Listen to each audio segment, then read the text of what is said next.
Ya, sementara itu salah satu dilema persoalan stok beras pemerintah pada akhir tahun adalah persoalan siklus distribusi beras. Kepala Bulog menyebut langkah penyerapan cadangan beras bisa menjadi masalah pada akhir tahun, mengingat pada saat yang sama Bulog harus melakukan operasi pasar. Badan Urusan Logistik atau Bulog memastikan akan memaksimalkan peran penjaga stok beras pemerintah di saat jumlah stok cadangan beras pemerintah semakin menipis.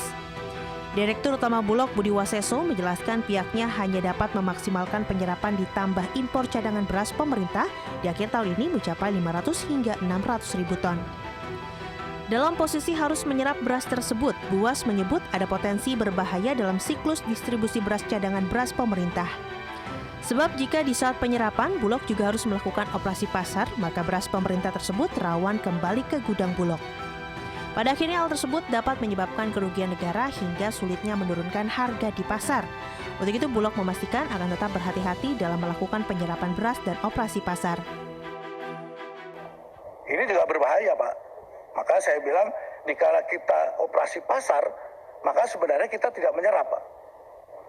Supaya tidak kembali lagi di beras jadi kan.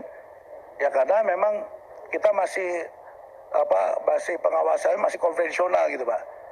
Kalau next nanti yang sedang kita bangun, Pak, kita bisa tahu berasnya dari mana, kapan, berapa panen, itu waktu penyimpanan berapa lama.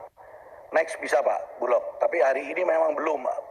Sistem sedang kita perbaiki. Di sisi lain, Buas menyebut langkah impor di akhir tahun juga tak akan maksimal.